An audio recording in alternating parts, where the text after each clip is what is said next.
Thank you, Daniel. I would like to have the speakers come up to the front, and we will call on we will open up the discussion to the floor. So Stefan and Lily and Mina, if you could please, we'll put chairs up in the front here, and we will. Thank you, Father Joker, and we will. Allow people to ask questions. I know one of the first speakers from the floor is Jasenovac, and let's turn on the other mic here, if I can figure this out. Nope, that's not live. Whoa. Oh, here we go. Nope. Oh, boy.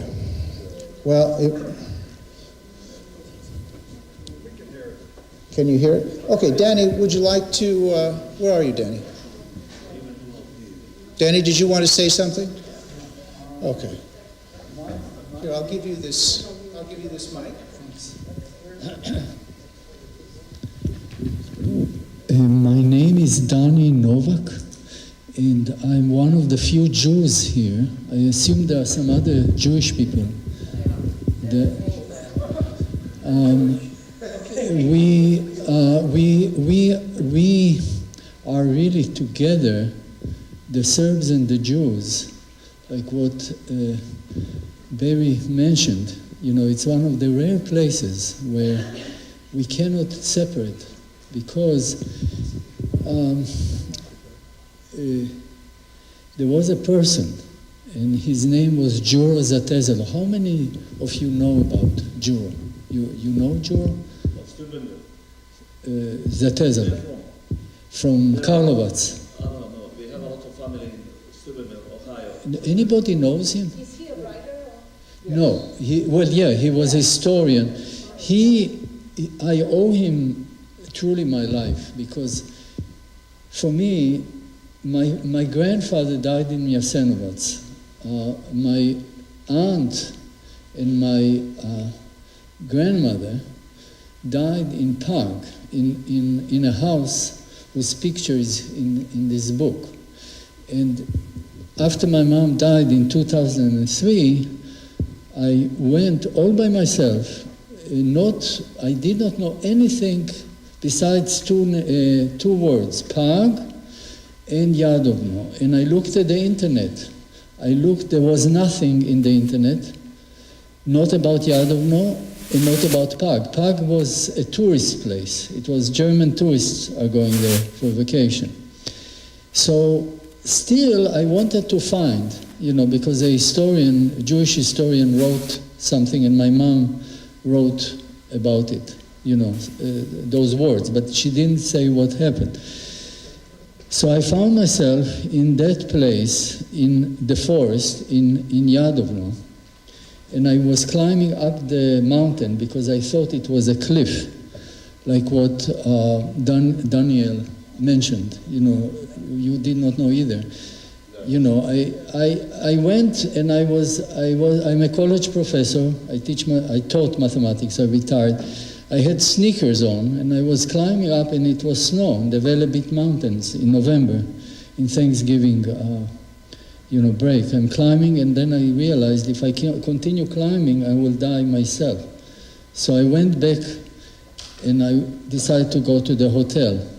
Then I went out of the forest, and I saw 3 woodcutters. Ayaznam Jezik, Govorim Chorvatsky. I asked them, and they told me to go back. I saw that place. I was walking slowly, and I saw a hole in the ground. And then I screamed, because that place was in my heart for 50 years. And I started releasing this. And then I put it on the internet. And Dushan, whose father was also, his family, a lot of members of his family were in that hole and also in the island. He found it on the internet, and then we joined together in 2006, and we found that historian. And his name is Juro Zatezalo. And I don't read Chirilica, you know, but he became my friend. He and his wife was alive. His wife was alive, and they were wonderful people. They were Serbs that lived in Karlovac all those years, and he told me how he escaped the Germans in the Second World War. And he continued writing about the truth all those years. And then he told me and my wife that he received death threats on the phone once in a while. And Dusan, I don't know if you know, Daniel, do you know what, did Dusan tell you about the Facebook page? No, he didn't. Because what happened, he had a village, a little house in a village near Karlovac, and he was murdered. He was murdered by the Ustasha about a year ago. Old man, kind, loving man. And I owe him my life because on a certain page on this book is my aunt and my grandmother's name. And this is graphically shows what happens in Croatia and how we cannot be quiet. I don't know what to do, about it because, because my conscience doesn't let me, but just sharing with you this, and it makes me very, very, I feel like home to be here, with you. And I had a few things. I know, I have to tell you a few things. First of all, does anybody know who is Branko Tupanjac here or no? Yes. You know? Yes. If you can do me a favor, okay? Do me a favor. I can give you his phone number. Can you call him and thank him? Thank him from the bottom of all our hearts, because he is the person who helped a lot with all of this. Because I want to tell you something about Barry. Barry has been working on this for many years. Okay, he doesn't want me to talk about him. But what we need to do, we need to be practical. Because we can talk about theory, and then, time will pass and nothing will happen. But the question is, what can we do together? And one thing we can do, and this is a very practical thing, and I talked with you about it, there are two, actually, possibly three, but there are two movies, that are professionally done. One of them is called The Hidden Holocaust, or The Forgotten Holocaust, and you didn't see it, It's about the Holocaust in Yugoslavia. Let me talk for a moment, Barry. 1 second. I came here all the way here. Give me a little bit of respect, okay? Don't come, I came all here because of me. Please. Okay? I know. So please, a little bit. Okay, let me finish. 1 moment. So there are practical things that we need to talk about. One is how can we show those movies and earn money for the organization. Okay, that's one thing. And there are two movies. One was created by Dusan, and one was created by the Israeli Holocaust Yugoslavian organization in Croatia. And the question is, how do we join those movies? Because one talks about the Holocaust of the Serbs, the other one talks about the Holocaust of the Jews. There are no mentioning that there is a Holocaust of people, of human beings. So this is one thing. And maybe, and I want just to mention to you a few more things. I have a daughter, okay, and she's 44 years old. She doesn't want to hear about it, I have a friend, Milica, who is a Serb. Her father is completely alcoholic. Her mother died from a heart attack. And she lives, I know her because she's like my daughter, but she's in a state of shock. You see, there is a situation that those young people, and it happens now all around the world, they are in a state of shock. We are how is it called? Post-traumatic stress disorder. The world is in a post-traumatic stress disorder. You know, it's not just Croatian and Jews and Serbs, it's everywhere. So we need to kind of bring it out, but here is an opportunity. This is an island, you know, to bring it out. And before I finish, I just want to check. Yeah, it's everywhere around the world, and we need to think about practical things, about the elections, you know, and everywhere. It's all around the world. We cannot just talk about our little, you know, place. We have to join together. Thank you. Thank you. Thank you, Deborah. Who wanted? Yes, Milos, please. Dr. Rajkovic. You probably have a question. Hello, I'll sit down. Yeah, comment to what Liliana said about Natasha Kondic, right? That's her name. But there are lots of organizations like that. I know in Belgrade there is another woman, Borka Pavicevic. I don't know if you know that name, Borka Pavicevic. She has a so-called cultural center, which is called Center for Decontamination. For cultural decontamination. Centar za kulturnu dekontaminaciju, which means basically that we all, Serbs or Yugoslavs, but Serbs primarily, are sick people that needs to be treated like patients, you know, and to become more like acceptable of our guilt, and somebody is really working hard to put the guilt on the victim here. You know, it's the syndrome where, you know, usually, you know, sometimes, you know, the victim actually feels guilty at the same time, you know, blaming themselves. It's our fault, you know, that's what's happening, right? So I think it's a very big battle that has to be, you know, like, I think that among the Serbian writers there is a division, and half of them are called nationalists, by the other half, which is called mondialist. You know, they're like a kind of like a for the whole world kind of accepting, which is completely nonsense. You know, because the ones who are called nationalists are basically honest to their reality and writing about their reality as it is, while the others are completely ignoring that and writing about whatever. You know. So I just wanted to say that, because that's a big problem of kind of like a brainwashing of the nation, you know. And I also want to say the last thing is that you're a very good, lively group, very animated, and you could probably do a tour in America or Canada and educate young people, maybe with a film, you know, that is kind of more entertaining. You know, find something, but also to really educate young people. Thank you. Yes.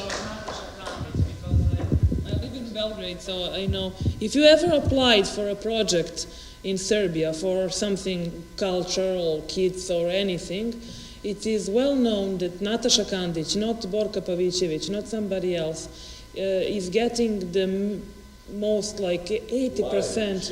Yeah, really. It's without anything. The Soros is giving her money and the American embassy. So if there is something big, then American embassy, yes, they have something and they use it. The rest of that small amount of money, they are giving it really nicely, like I don't know, ladies in villages and so on and so on. But the major amount of money is given to Nataša Kandić. So she is the matron of the NGOs in Serbia. if it doesn't work, then she got more money from the Australian embassy and the British, of course. Oh, by the way, before I call him okay, Branko and then Mika. I just want, isn't it true that Natasha Kandic was a very important person, Stefan, with the ICTY? I mean, She's household chef. because when I was a witness at the ICTY, there was a break in the trial in the middle of my testimony, and I went to Belgrade, and so did the prosecution, and they met with Natasha Kandic. And then when they came back, they threw all kinds of political stuff at me that Kandic had given, she had collected against me.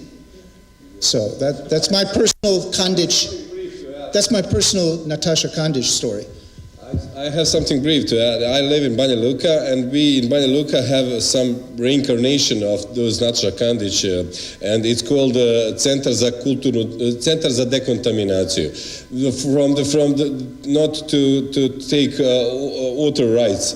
And I call those collaborationistic aristocrats nevladinici, who is in Serbian, when you say NGO, to su nevladine organizacije. So in comparison to Serbian dynasty Nemanjići, I call them nevladinici, and they are aggressive. And they are well paid, and they are now after. In the beginning, they are talking about who cares? We will take just money. We don't think what they think. But now they are believers in that, because they cannot say to themselves, "I'm speaking 25 years against my own people." They must believe in themselves, like Stockholm syndrome, that it's normal for them to do that, because they will accept that they are traitors and human trash. Let's get some more speakers from the floor. Hello to everyone. Liliana, one question for you. You're raised and born in Canada, right? I'm an American citizen, maybe 30 years or so. We said we're living in democracy, right? Thank you. We're living in the public open democracy. And you said they're going to pass the law in your Congress. Whoever mentions something against the Srebrenica, it will be prosecuted. Where is their democracy? Or you're still under centuries, like 15 centuries, which you proclaim democracy, but nothing nearby the democracy.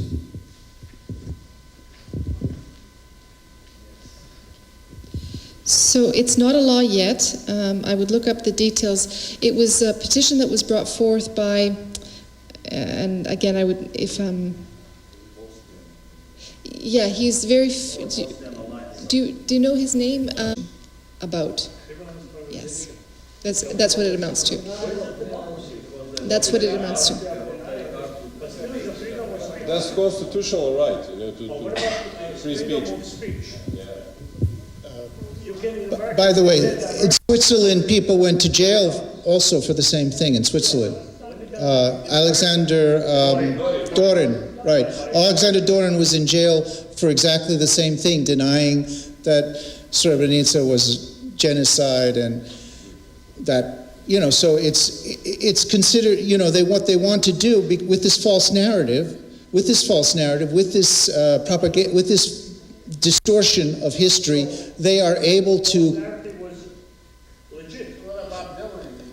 Yeah, Bob Dylan was sued for saying that, the thing about Croats. So in other words, it's associated with a race crime or a racial hatred crime. Even though it's a false narrative, that's how they've made it. And so it's all connected to the humanitarian interventionist justification. I want to give another person a chance to speak. I have a question for Dr. Karganovic. What do you think about that Norwegian documentary, Srebrenica, Town Betrayed? Do you think it's true, or is it not, or what? I think you do, because people can't hear. Okay. Yes. Thank you. Your question is, what do I think of it? I think it's a great movie. I know both producers, Olaf Leum and David Heptich, and they are very professional, very honest people, and the film speaks for itself. The other side never tried to refute any of the things that were said in the film. They just attacked them ad hominem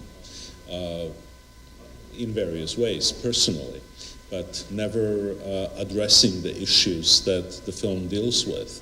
And I just want to mention, in relation to the topic of free speech that you raised, the film was ordered by Norwegian state television. They probably didn't quite know what would come of it. It was probably stronger than they expected. But anyway, they showed it finally on Norwegian state television. And then the Swedes became interested, and also the Danes. And when the Swedish state television decided to show the movie, it was, I think, in 2010 or 11. You had it on frontal. Yeah. Yeah, it was whatever. I don't remember the exact year. But the tribunal reacted violently. The Hague Tribunal. I forget the name of the person who was their spokesperson at that time. I think it was Norma. What? Who? Florence Sartre. No. She had a Bosnian name. Hartman was gone by then. I don't remember her name. Anyway, she was not a very intelligent girl, and she wrote a scathing letter to the director of Swedish television, pointing out to her, don't you see what you're doing? Our tribunal has already judged this to be genocide, and you are showing a movie that's disputing that. We cannot tolerate it, and so on and so forth. And the lady who was the director of Swedish television at the time really responded sternly and quite correctly to this outrageous attempt to stifle Swedish television. She said, it's none of your business, it's the right of Swedish people to see and judge for themselves. So I really admired her at the time. Yeah. Oh, just before, I'll call on Linda first. Linda, because Linda I traveled one of the furthest distances, so but to come here. But yeah, she gets priority. But I just want to, I mean, some people don't know what the movie is about, A Town Betrayed. The story, in a nutshell, is that the whole Srebrenica event, the massacre of soldiers and so on, was a setup. You know, this is a real New York term, a setup. They set up the Bosnian Muslim 28th Division and people to be attacked by Mladic. And the setup was done by Clinton, Blair, and Izetbegovic together, the three of them. Those were the three main players. Those three governments organized the whole affair. And they set up and encouraged Karadzic to order Mladic to go into Srebrenica to have this clash, which would then be the pretext for NATO intervention in Bosnia, because they needed, and we all, those of us who remember 1995, know what happened in 1995. We remember that we were just waiting for NATO to attack and to intervene on the side of Bosnian Muslims, because the sanctions, the fake sanctions, which were allowing military weapons to go into the Bosnian Muslim army, were not sufficient to offset the Bosnian Serb forces. So then the Bosnian Muslim suffered this terrible defeat, which was then portrayed as genocide, and then the NATO came in and bombed, and then geopolitical affairs were settled. But anyway, Linda, that was the movie. Yes. Oh, thank you very much. Safe journey home. Thank you. Thank you, Father Joe. God bless you all. Okay, if Srebrenica was being promoted, someone said, anyone can answer this, if that was being promoted, someone said earlier, in order to take attention away from what was happening in the Krajina with Operation Storm, why did the West have it in for the Krajina Serbs? Why was Operation Storm? German revenge. Do you want to answer? Well, I can try. You were asking why was Operation Storm Backed by the West. backed by the West? What was in it for that? Well, okay, well, Mrs. Clinton, I think, lives in New York or somewhere nearby. You should ask her, actually. If she doesn't know, she can ask her husband. I don't know the exact answer. I can only speculate. But the idea was to thwart the Serbs. I think that was the main objective, to cut them down to size, because at the time, if you recall, they controlled about 70% of Bosnia and about a third of Croatia. The narrative was that the Serbs were the aggressors. They wanted to take over other people's territory. So it was as part of that movement to debilitate the Serbian factor in the Balkans that the West had to align itself with the Croats to retake the Krajina, and also with the Muslims to cut the Serbs down to size in Bosnia. And there was another element there, which Congressman Lantos mentioned, that we used our support for Bosnian and Albanian Muslims to show the Muslim world that we're not anti-Islam. Well, here are European Muslims that we are supporting. So the Muslims in, I don't know, in Indonesia, Morocco, everywhere else who are maybe unhappy with American policies can see for themselves that we are not against their religion. We are supporting their co-religionists in the Balkans. So that was, I think, another important point.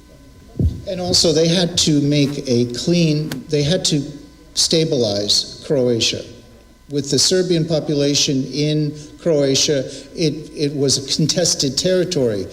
Croatia could not even get into the European Union if there was a civil war within its own territory. So in order for the United States, Germany, and Britain to protect Croatia, Operation Storm was necessary, and also Operation Storm was directed at Banja Luka. So if they had crossed the Sava River, they could have smashed Banja Luka, committed terrible war crimes there, and it would have ended the Bosnians. So it was a kind of chess game that NATO was playing. I mean, this was all totally, these were the puppet masters who were redesigning the Balkans for German and American imperialist interests, basically. Tomislav. First of all, Barry, thank you very much for all your hard work over the years. Branko Zets for everything that you've done in our friendship with our families over the years. I want to thank everybody for coming. A few points that I wanted to make for some who weren't at the Brooklyn Holocaust Park. A key point that I want to talk about, I'm a sports fan, I'm a sports guy.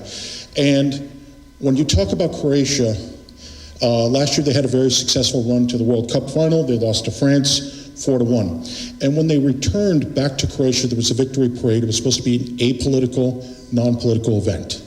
However, unfortunately, what happened was Luka Modric, who was the recipient of the Golden Ball, the best footballer in the world, and he is for Real Madrid as well as for Croatia, he unfortunately invited Thompson, who named himself after a machine gun. And he was very active in the war in the 1990s, killing Serbs. Unfortunately, my family lost 7 in World War II, as well as 7 in the 1990s. Now, Thompson is important because his songs, they don't deny what happened. They glorify what happened. They celebrate it. So when he was brought up on the stage and he started to sing those songs, it was like happy. You know, other concerts that he's performed in Croatian, it's probably best to describe him as like a folk rock singer, I guess, in the most twisted perversion meaning of the word, is, you know, that's where Croatian youth learn. They do Nazi salutes. There's plenty of pictures online about this. So and the Croatian president, she's a big fan of his, and this is institutionalized racism at the highest levels. And Petrovic Thompson is the best embodiment of that. Petkovic, I'm sorry, but I always call him Thompson. Anyway, here's my overall point. Here's my overall point. Could call him other things as well. In 2007, I tried to go to the concert here at the Croatian church. I tried to sneak in, get a ticket. Unfortunately, that didn't happen, but I was interviewed by NBC, and I told my family's story. I was also interviewed by the New York Sun, which is unfortunately no longer in publication. So we've been knocking at the door for years, and I want to thank Barry for all his tireless efforts. And I do want to tie in a couple of those sports points, and then I think I have a possible solution. Danny mentioned the water polo cadets from Red Star Belgrade that were attacked February of this year. Now, that is a follow-up on Serbian teenagers, cadets who were attacked. There were water polo kids, teenagers going to play a match in Croatia. They got attacked. So this isn't the first time. So this is another example of institutionalized racism. Now I want to address the Novak Djokovic situation because it's a very delicate one. I'm recognized as an ATP super fan of Novak back in from 2016. The video's online. The ATP put it up before. It was kind of funny. Anyway, Novak's in a very tough place because when he played Davis Cup in 2010, he was hung in effigy in the stands, in Split. They hung him in effigy. So Novak has a very difficult path to go through, as well as the fact, let's not forget the attack on Monica Seles by a deranged German fan of Steffi Graf, which basically ended her career. So Novak's under a lot of pressure and he's about to break many records. Now this week may have been a turning point because he was attacked by Nick Kyrgios, the Australian tennis brat. He was interviewed by Ben Rothenberger of the New York Times. They did this podcast. He sledged Novak, he sledged Rafa Nadal, Uncle Tony Nadal, Verdasco, you name it. He just ripped on everybody. So I think this week has been big since tennis neutrals are coming Novak's way. And 5 years to the day after he won Rome, he split the earnings, which were about $1 million, between all the groups affected by the historic floods in 2014. Serbs, Croats, and Muslims, and so he's loved throughout the former Yugoslavia. So I do want to bring up a possible solution. Dr. Mina, you had mentioned the number earlier, I think 74,762. I think that number is important. That number, I think, what happens is, with Serbs, we're always undercounted. They use the baseline of 80 to 100,000. However, we need to document as well as possible. Yes, no, but what we need to do is draw on the German sources that we were talking about, the Italian sources that we were talking about, and I think the best way to possibly change that number, to increase the number, would be to work with Dr. Zurov from Israel to somehow, with Yad Vashem, increase the number who were killed at Jasenovac. So that's my main point. I want to thank everybody for listening and attending. Thank you. Professor, okay, I'm going to call on Professor Abramovitz to tell you. Yeah, just one point. I believe Yugoslavia was in the black before the conflict and then was in the red to the International Bank. What happened, they were self-sufficient and then they ran a huge deficit. But that is very important, very important. Get the countries chained by the IMF, because no country that's ever borrowed from the IMF and gone into debt has ever recovered. The professor is absolutely right, and we should briefly talk about that. Not that Yugoslavia was in the black, I mean, it was permanently in the red, but it was not catastrophic. So in the late 80s, when the decision was made for Yugoslavia to be broken up, and it was not a spontaneous process, the decision was made in the power centers of this world. And they had their stooges even within the communist apparatus who were working along those lines. So the country began to borrow heavily. So it got in the red. And you know, this guy, Perkins, I think is his name, he wrote a book. Hitman. Yeah, Hitman. Yeah, exactly. Well, that's the system. That's how Yugoslavia got much more heavily into that in the late 80s. So then IMF offered a plan to rescue Yugoslavia, quote unquote, and also the U.S. got involved. If I remember it very, very vividly. Who was the Secretary of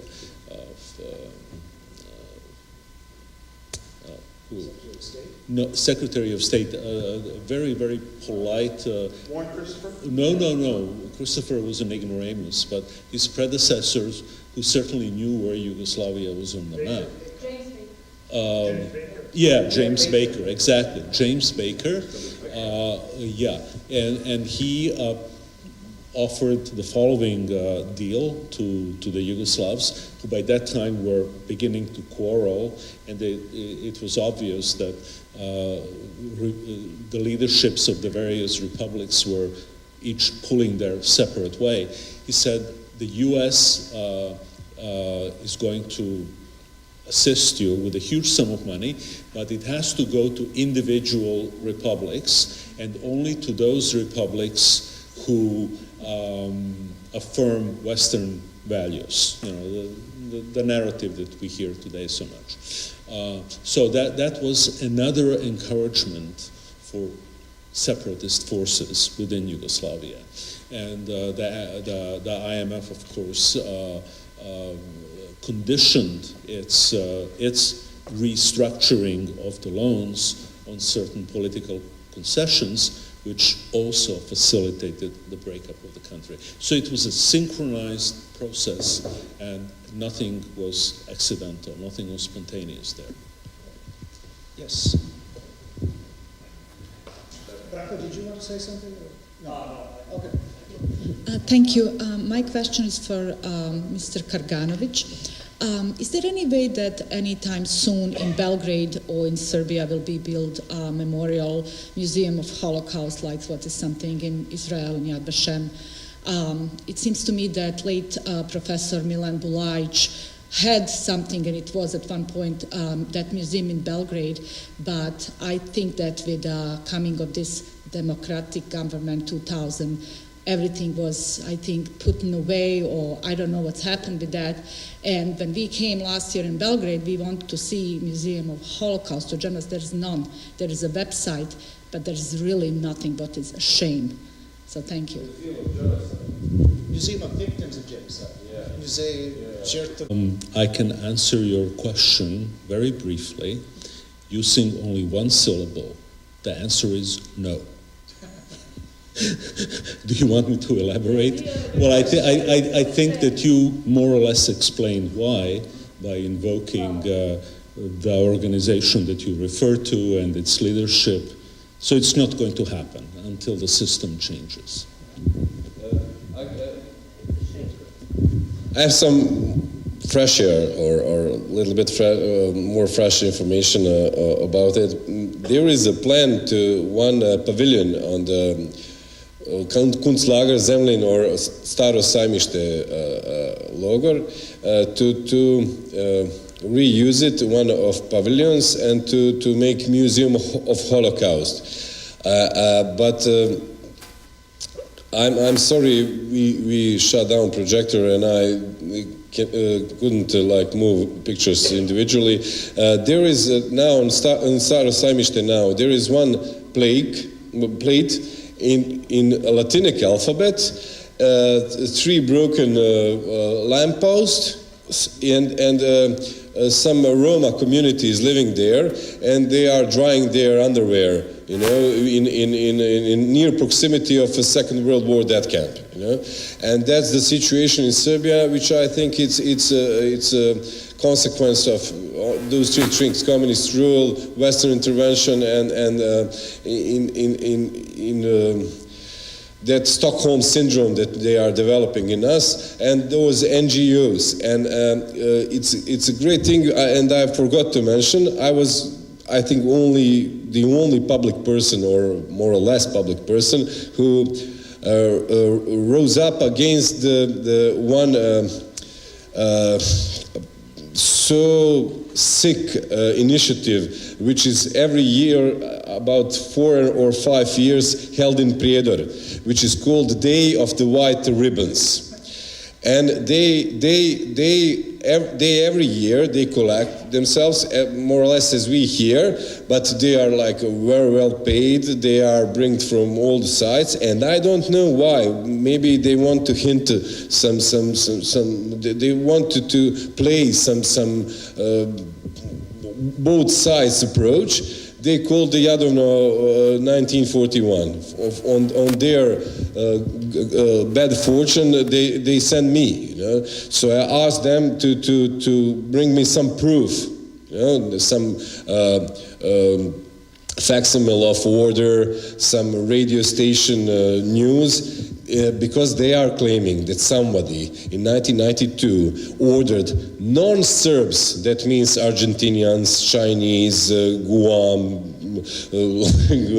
all nations, Americans, everybody, to wear white ribbon on the street, etc., etc., and they openly compared that, even on that conference where I was present, they compared that with the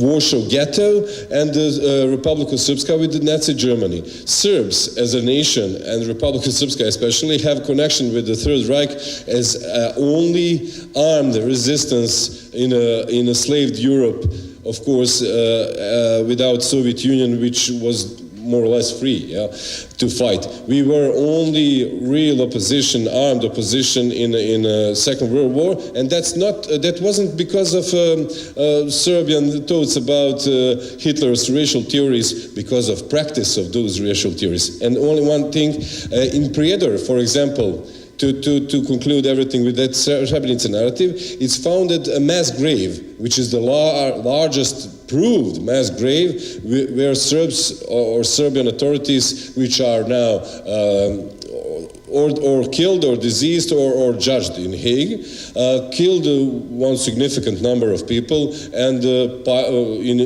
put it in a mass grave. But nobody from Sarajevo speaks about it. It's called Tomašica, and I wrote some column which is called kako se kaže na engleskom, nevjerni Toma? Toma the Unbeliever, you know, and I wrote the Tomašica Unbeliever, you know. Huh? Doubting Tom, yeah, Doubting Tom, yeah, Doubting Thomas, and I said Doubting Tomašica, like, yeah, and I pointed that it's largest mass grave, and nobody in Sarajevo is talking about it because they invested so much in Srebrenica, and now it's like mixed messages. You know, what's more important, and I think they will this year they will gather again, and they will try again to speak the false story. We are talking about the Serbs and the Croats and everything, but that's too small. A few days ago, I think maybe 2 days ago, Merkel went to Zagreb, and she was singing the Thompson songs. So it looks like the Second World War, the 33, the 34, and so on, is happening again on our eyes. So not just Serbs should open their eyes and look and whatever, but Jews and Romas and Russians and all the others. Because if you go to Ukraine, you see the same posters as the Croats and the Serbs, the same between the Russians and the Ukraine. Whatever size, it's good or bad, but history is repeating and repeatedly very bad and very busy.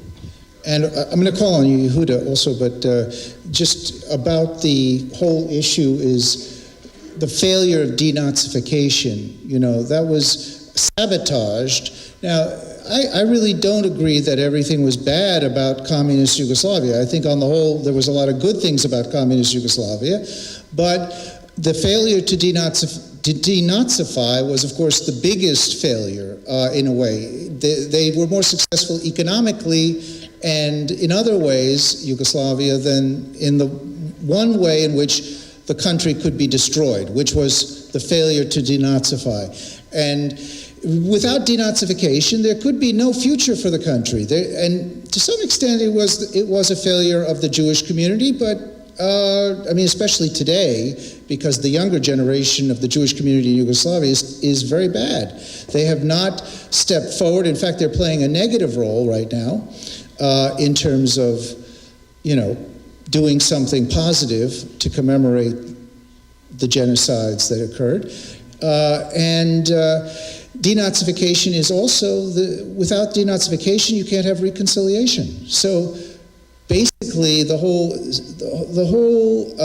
Balkans region is the future is totally destroyed because of this one failure, and denazification means that the truth about Jasenovac, the truth about what the Ustasha did, the truth about what Germany did, which is also kept quiet, really, because Germany is ultimately the main imperialist cause of the Holocaust, including in Croatia, including in the NDH. You know, you can't talk about an NDH without a Germany, without a Nazi Germany. So, and yet this is part of denazification. Germany was very good in dealing with Israel and giving Jewish survivors money, and that was what they paid to get. Thank you, to get clean, so to speak. But as far as Yugoslavia is concerned, Germany's role is as bad, I think, as Croatia's role today, and this is what enables Croatia, even to the present day, to act in the manner that it's acting. Yehuda, you wanted to ask a question or make a comment? Yeah, two comments and a few questions. As for that legislation in Canada, well, that is why I strongly believe we need to defend free speech, no exception whatsoever. So even people like David Irving, Ernest Zundel, the late Robert Farrason, they also do not deserve to go to jail. I will defend their right to free speech till the death. And there's another fellow in France by the name of Alain Soral, who's a good man. He does not deserve to go to jail, so free speech, no exception. You know, people get arrested in Canada even just for saying marriage is between a man and a woman. And also, you mentioned that Michael Walzer, but he's not the only bastard who was welcomed in Serbia. The Bernard Henry Levy was also welcomed, and a courageous Serbian threw pie in his face. But not by Serbian state or some organization, by B-92. And as for my questions, two questions I wanted to ask for the panel. Because Serbs were falsely demonized and slandered for genocide, perhaps it would be possible that we can somehow build an alliance, reach out to the Arab and Muslim world, because Srebrenica is not the only false flag. I'm sure you know about in Syria, the WMD Halabja, Khan Sheikh the Seymour Hirsch uncovered it. I'm sure Assad knows about. He must know about Srebrenica. Gaddafi knew about courageously spoke out against the war, and that's why they killed him. So I think we need to build like an alliance, like an Arab, Serbian, or Muslim alliance, because just like Bernhofer said, first they came from the Serbs, first they came from the Serbian in the 90s, then they came from Iraq and Syria, you understand? And so is that possible? Do you have any context? Can we educate? And finally, last but not least, I'd like to hear what Dr. Kaganovich, I want to hear about the Yellow House, the Žuta Kuća. People don't know about that genocide, and witnesses were killed, the Yellow House. Can you please, the Dick Marty report, can you please talk about that? Thank you. Who goes first? What? I'll make a quick comment. So I just want to answer directly to your question about the alliance. I'm not sure that the alliance would work. I used to teach a course on military interventions, humanitarian military interventions, and I have a huge Arab population where I teach, and they were with me when I would be going through everything that happened.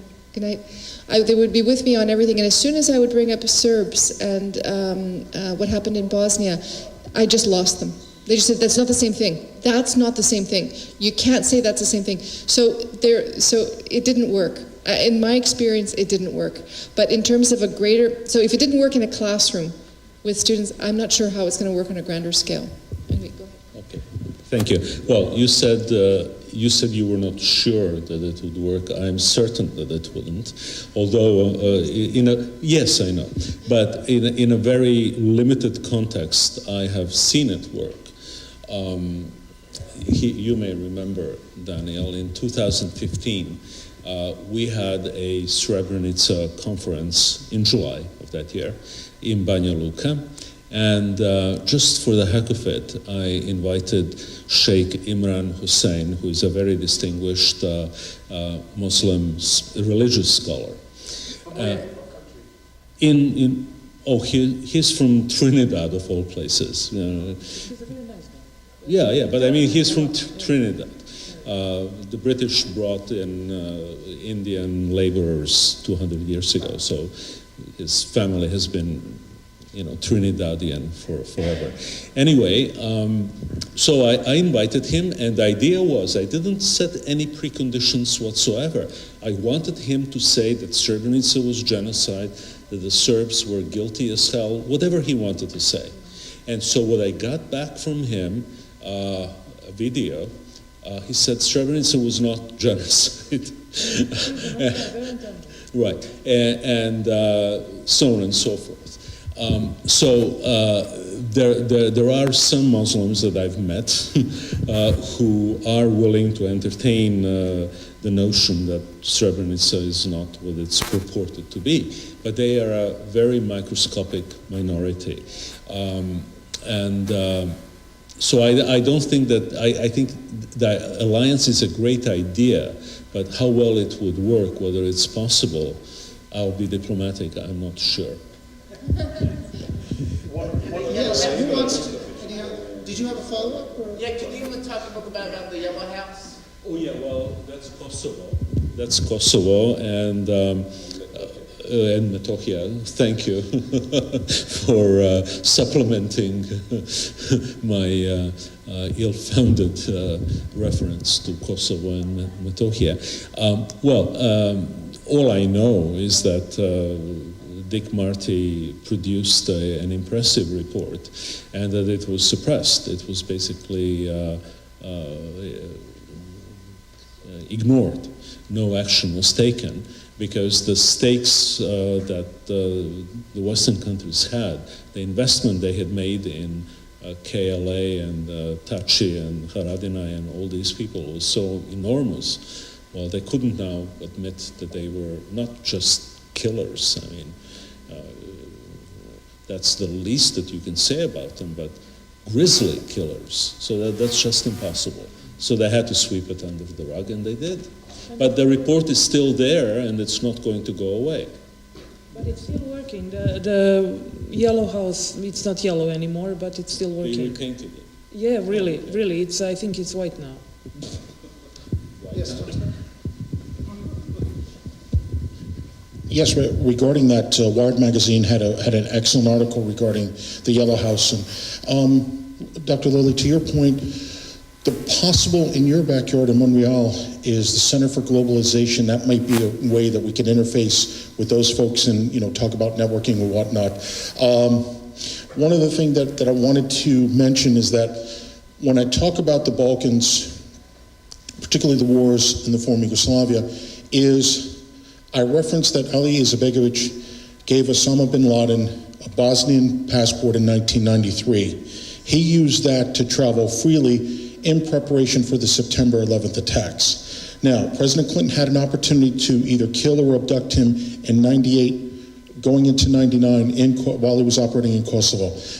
So that I always bring up now. They don't like to hear that, but I don't mind about talking about uncomfortable truths, because my father survived a firing squad when he was 11 years old in 1943. He watched his mother being burned alive while the Croats and Nazis watched. So this trauma that I was talking to Linda about earlier, that passes from generation to generation. And I noticed with my cousins and myself, we have that trauma. And if we don't talk about this PTSD that someone I mentioned earlier, you know, it's going to eat us alive. So in my own polite way, you know, educate people through Facebook and face-to-face interaction, we are making progress. So I want to thank Barry for all your work and for your time. Thank you. Anyone? Danny, you want to say something? First of all, I want to apologize to you. No.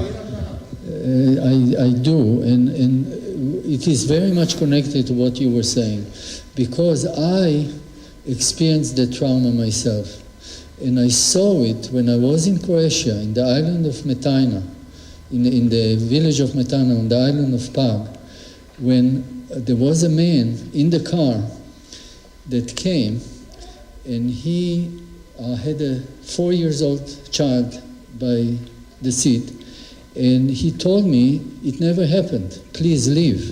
And there were cameras all around, you know, because the team of camera people from Israel. So I was very peaceful. I was telling him, look, this is the picture of my grandmother, this is the house where they died. You know, he said, no, it didn't happen. Then what I noticed, I started to get angry, very similar to what happened here. So I am actually have trauma, and I'm dealing with it. You know, I'm coming here. You see, the young generation all around the world is not dealing with the trauma. So we are in a situation where the world, I heard on NPR that the kids, because of the global change of temperature, they're going to be born, mothers will be pregnant, and the kids will not be born normal, the whole world. We are called into some huge efforts together. And this small Jasenovac.org is a nest of positive energy that can affect it. Thank you. Thank you. And I know that that many of you have to leave now. I think it's a good time for us to close, if that's okay. I thank you very much for coming. And as you know, every year we have a unique panel of speakers whose presentations are really important. Unfortunately, you know, we don't have a big audience. We don't have the audience that we should have, and it's very hard to get younger people engaged in this. We have to try to find a way to do it, but we have to keep working at it. We have no, as I said from the beginning, we have no choice. I mean, if we're going to fighting fascism is what we do, but we fight fascism because we must. We don't have a choice, because if we don't fight fascism, fascism will destroy us. And that's really the crux of the problem. But I want to thank everyone for coming tonight, and we'll see you again next year, and we will have another commemoration next year. Thank you very much. And the speakers. Yes, of course. My one, your one, really 3, 6.